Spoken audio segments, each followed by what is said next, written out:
بسم اللہ الرحمن الرحیم۔ السلام علیکم معزز طلباء کرام، آپ سب کیسے ہیں؟ آج ہم نور الانوار کے سبق نمبر 5 کو پڑھیں گے۔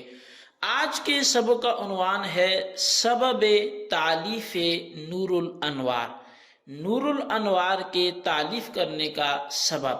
تو آج کے ہمارے سبق کی عبارت قدیماً کانا یختلج سے شروع ہوتی ہے۔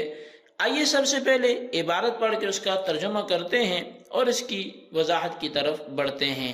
مصنف علیہ رحمہ لکھتے ہیں وَقَدِيمًا كَانَ يَخْتَلِجُ فِي قَلْبِي أَنْ أَشْرَحَهُ شَرْحًا، اور بہت پہلے میرے دل میں یہ بات کھٹکتی رہتی تھی کہ میں اس منار کی ایک ایسی شرح کروں کہ يَنْحَلُّ مِنْهُ مُغْلَقَاتُهُ، کہ جس شرح سے اس منار کی پیچیدہ ابواب حل ہو جائیں، وَيُوضِحُ مُشْكِلَاتِهُ، اور وہ جو شرح ہو وہ واضح کر لے مشکلاتِهِ، اس کی مشکلات کو، من غیر تعرض للاعتراض والجواب، بغیر درپے ہوئے اعتراضات و جوابات کے، ولا ذکر لما صدر منہم من الخلل والاضطراب، اور اس میں ذکر نہ ہو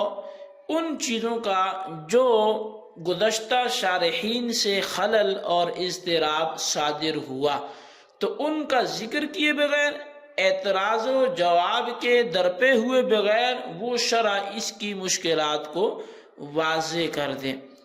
لم يتفق لی ذالک الی مدت لکثرت المشاغل وضیق المحامل، اور مجھے ایک لمبے عرصے تک اس کا اتفاق نہ ہوا کثرت مشاغل کی وجہ سے اور مواقع کی تنگی کی وجہ سے۔ فَإِذَا أَنَا وَصَلْتُ إِلَى الْمَدِينَةِ الْمُنَوَّرَةِ وَالْبَلَدَةِ الْمُكَرَّمَةِ، بس جب میں مدینۃ المنورہ اور بلدۃ المکرمہ، عزت والے شہر مکہ میں پہنچا، فقرأ علی الکتاب المذکور بعد خلانی وخلص اخوانی من الخطباء المعظمۃ للحرم الشریف والمسجد المنیف۔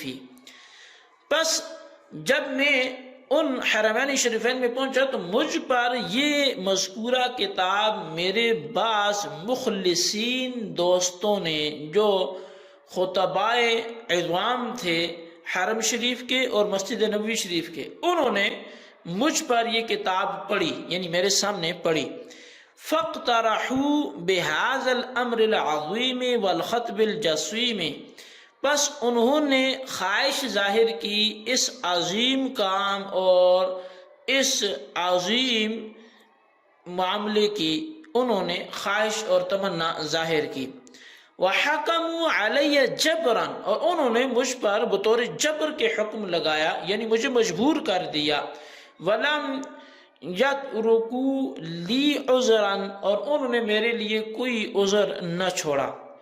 فشرعت فی اسعاف معمولہم وانجاح مسئولہم علی حسب ما کان مستحضرا لی فی الحال من غیر توجہ الی ما قیل او یقال، بس میں ان کی اس آرزو کو پورا کرنے اور ان کے جو مطالبات تھے ان کو بامراد بنانے میں اعتراض و جواب کی طرف توجہ کیے بغیر اسی کے مطابق لگ گیا جتنا کچھ میرے ذہن میں اس وقت اس کے مضامین مستحضر تھے۔ اور وسمیتہ بکتاب نور الانوار فی شرح المنار، اور میں نے اس کا نام رکھا نور الانوار فی شرح المنار۔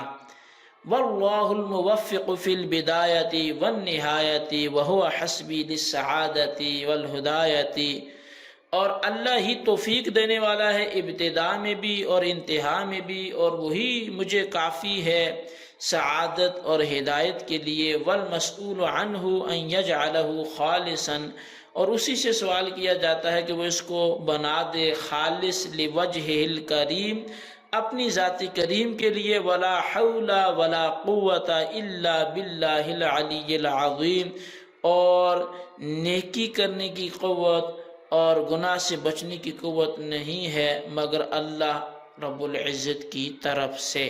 جی طلبہ کرام، یہ ہمارے آج کے سبق کی عبارت اور اس کا ترجمہ تھا۔ اب آئیے اس کی وضاحت کی طرف بڑھتے ہیں۔ در حقیقت کچھ الفاظ یہاں پہ استعمال ہوئے ہیں، اگر ان کی طرف ہم توجہ کریں تو اس کے بعد آگے بڑھتے ہیں۔ کوئی زیادہ مشکل الفاظ نہیں ہیں، البتہ اقتراح کا لفظ آیا، اس کا معنی چاہنا تھا، اور خطیب جسیم کا مطلب آیا تو وہ قاری عظیم۔ اسعاف کا لفظ آیا تو اس کا معنی ہوتا ہے ضرورت پوری کرنا۔ انجاح کا لفظ آیا تو بامراد ہونا، کامیاب ہونا۔ تو اسی طرح لفظ منیف آیا تو بلند مرتبہ ہونا۔ یہ کچھ چیدہ الفاظ تھے۔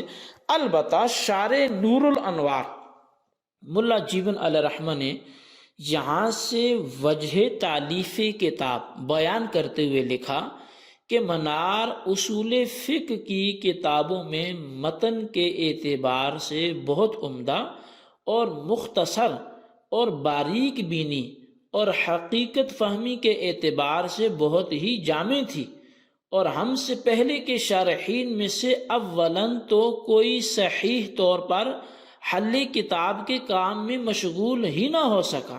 کام اتنا پیچیدہ تھا کہ اس کی مختصر ہونا، باریک بینی ہونا اور اس کی جامعیت اتنی تھی کہ ہم سے پہلے اولاً تو کوئی صحیح طور پر حل کتاب کے کام میں مشغول ہی نہ ہو سکا، اور اگر مشغول ہوا بھی تو سہو اور غلطی سے محفوظ نہ رہ سکا، کیونکہ بعض شارحین جو ہے وہ غایت درجہ اختصار کی وجہ سے فہم مطالب میں غیر مفید جو ہے وہ ثابت ہوتے ہیں، اور بعض شروحات جو ہیں وہ ایسی کر لی گئیں کہ جن میں طوالت اتنی زیادہ تھی کہ پڑھنے والا اکتا جاتا تھا، اور پڑھنے سے پہلے اس بات کا مجھے بھی خیال آیا کہ میں اس کتاب کی ایک پھر ایسی شرح لکھوں کہ جس سے، یعنی جب میں نے مختلف شروحات پڑھی تو اب اس معاملے میں پڑھنے سے پہلے کہ اب یہ ایک شرح تو ایسی ہے جو بہت زیادہ طویل ہے، ایک وہ جو انتہائی مختصر ہے،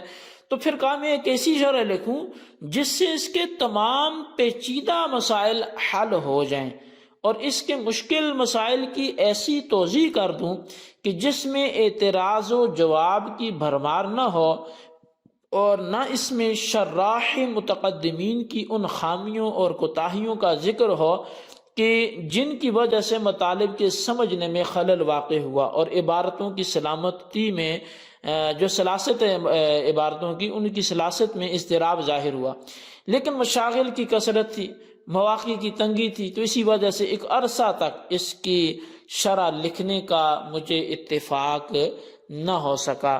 چنانچہ حسن اتفاق سے میرا جانا ہوا مدینہ منورہ میں، تو وہاں بعض دوستوں نے اس کتاب کی شرح لکھنے کی درخواست کی، اور مجھے اس پر اس قدر مجبور کیا کہ میرا ایک عذر بھی قابل قبول نہ ہو سکا۔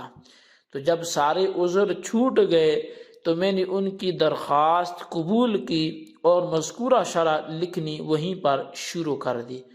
اب مدینہ منورہ میں نور الانوار کی شرح لکھنی شروع کر دی۔ دوران تشریح اس بات کا خیال رکھا کہ زیادہ قیل و قال اور اعتراض و جواب نہ ہو۔ میں نے اپنی اس شرح کا نام نور الانوار فی شرح المنار تجویز کیا۔ ابتدان اور امتحان میں اللہ ہی سے توفیق مانگتا ہوں، وہی توفیق عطا کرنے والا ہے، وہی میری نیک بختی اور رہنمائی کے لیے کافی ہے، اور اسی کی بارگاہ میں میری دعا ہے کہ وہ اس کتاب کو اپنی ذات کریم کے لیے خاص کر لے۔ سچ ہے اللہ کی مشیت اور مرضی کے بغیر نہ تو کوئی حرکت ممکن ہے، نہ ہی کوئی زور چل سکتا ہے۔ وہ بلند مرتبے والا، وہ بڑا ہے، وہ اعلیٰ ہے، اور وہی ہم سب کا پالنے والا ہے۔ اللہ تبارک و تعالی ہم سب کے لیے اس کتاب کو نفع بخش بنائے۔